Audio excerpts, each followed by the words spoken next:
네, 안녕하세요. 오늘은 중학교 3학년 사회, 우리나라의 인구 문제와 그 대책에 대해서 좀 자세하게 알아보도록 하겠습니다. 프린트 번호는 43번 보시면 됩니다. 자, 먼저 우리나라의 인구 문제는 선진국의 인구 문제와 거의 비슷하다고 볼 수가 있겠는데요.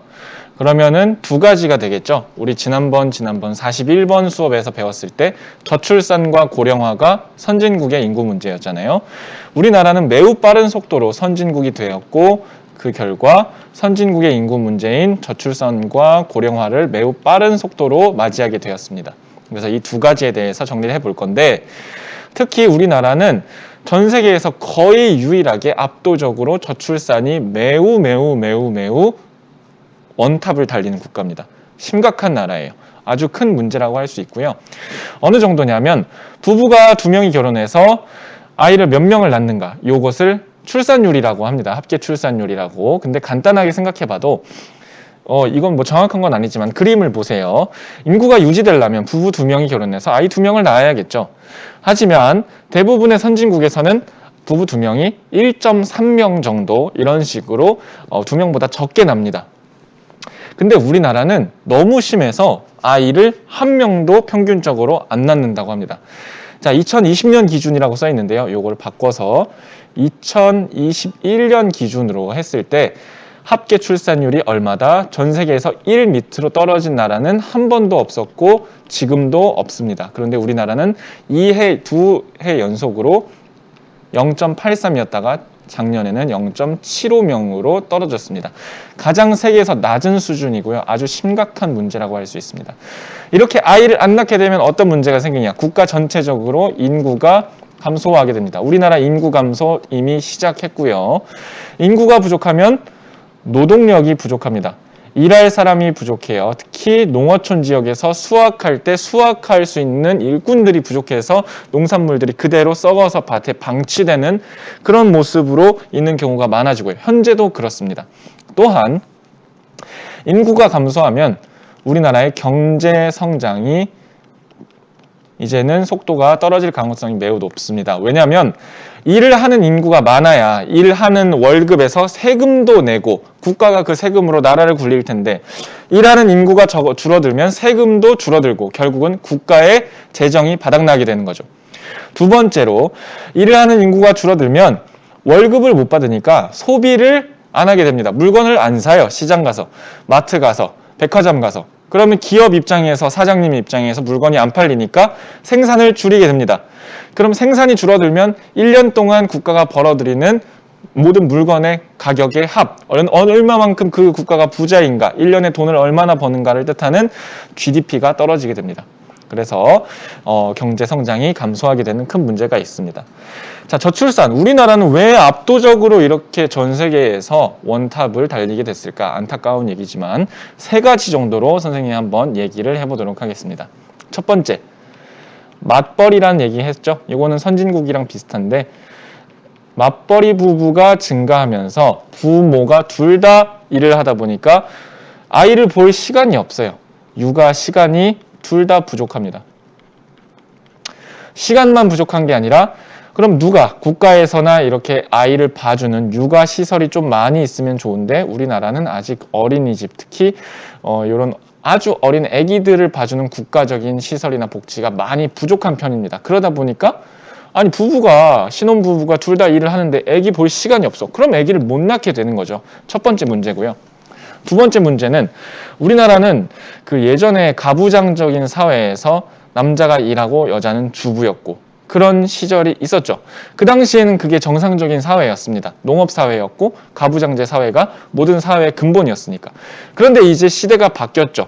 자유와 평등이 있는 자유민주주의 국가로 바뀌면서 이런 인식도 바뀌어야 되는데, 아직까지도 우리나라에서는 그래도 아기는 엄마가 보는 게 낫지 않나라는 이런 인식이 되게 당연하게 아주 만연하게 퍼져 있다는 겁니다. 육아는 여성이라는 인식. 그러면 어떻게 되냐? 여성들은 어쨌든 아기가 있으면 자기가 봐야 된다는 스스로든 아니면 주변 가족이든의 압박감에 시달리면서 자기의 일을 그만두게 됩니다.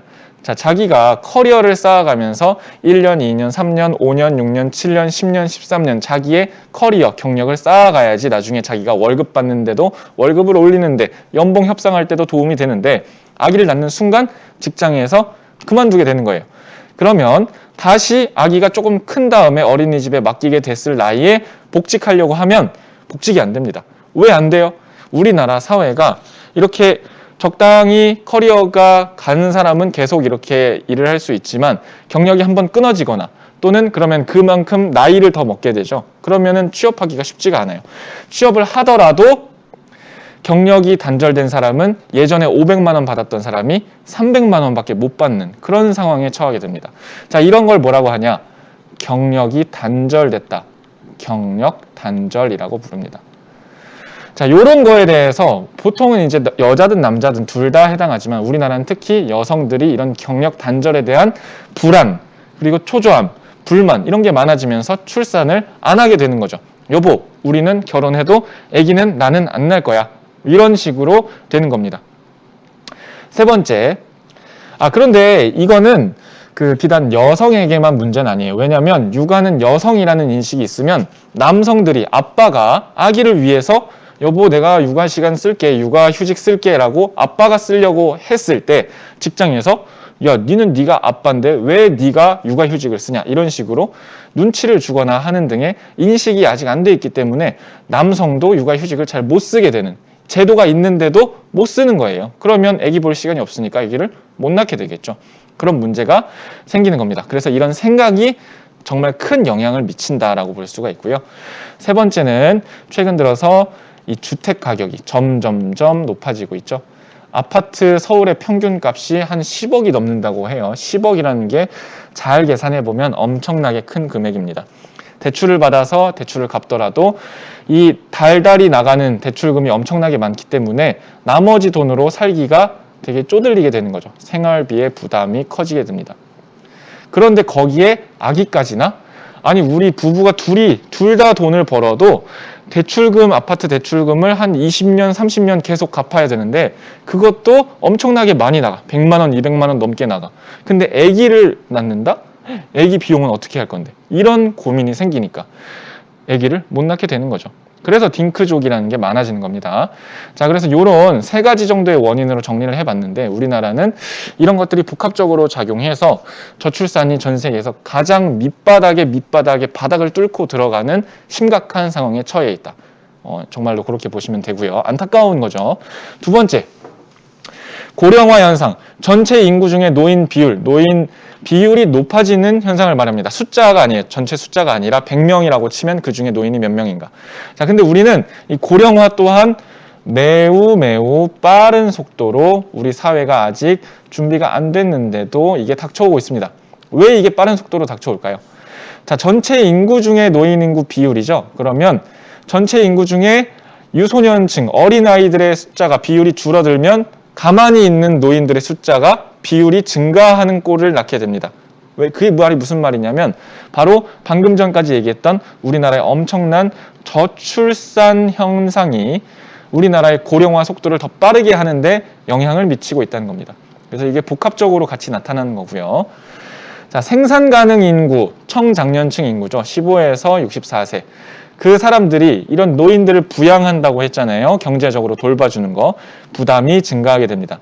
2015년 기준으로 생산 가능 인구 6명이 노인 1명에 대한 세금을 내면서 이런 사회가 복지가 유지되도록 이렇게 유지가 됐어요. 그런데 이게 2060년이 되면 노인 1명을 부담하게 됩니다.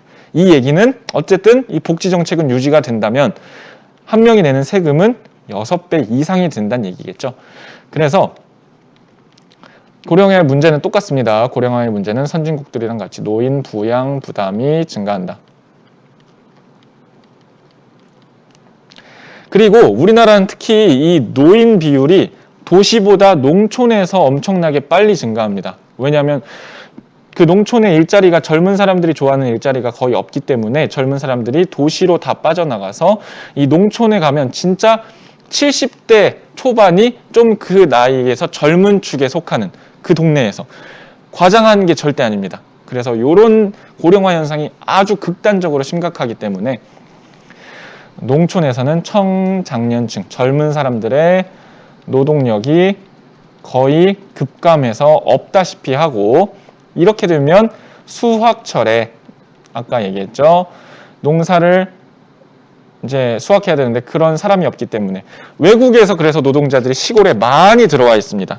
근데 요즘에 코로나 때문에 많이 못 들어와 가지고 더 힘들었다고 하네요. 이제는 좀 나아질 수도 있지만 이제는 그래서 시골에 가면 거의 외국인들이 막 여러 가지 일을 하는 모습을 볼 수가 있을 겁니다. 우리나라 국내에 젊은 사람들이 도시로 많이 떠났기 때문에.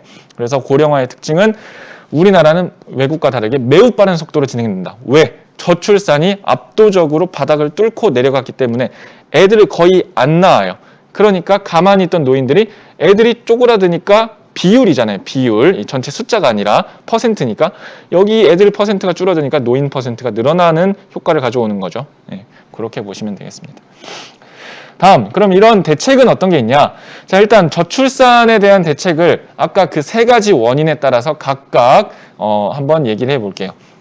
맞벌이 부부가 증가하고 육아 시설이나 또는 육아를 할 시간이 부족한 문제, 첫 번째가 있었죠. 어떻게 할까? 육아 휴직 제도를 개선하는 겁니다. 공무원들은 그래도 비교적 잘 쓸 수 있어요. 그런데 일반 사회에서, 일반 회사에서는 아직도 아빠가 육아휴직을 한다 이러면은 많이 사람들이 막 눈치 주고 이런단 말이에요. 우리나라 저출산이 진짜 심각한 걸 알면서도 사람들의 이런 인식, 생각이란 얘기죠. 생각이 좀 나아지지가 않아요. 이런 거 빨리빨리 개선해야겠죠.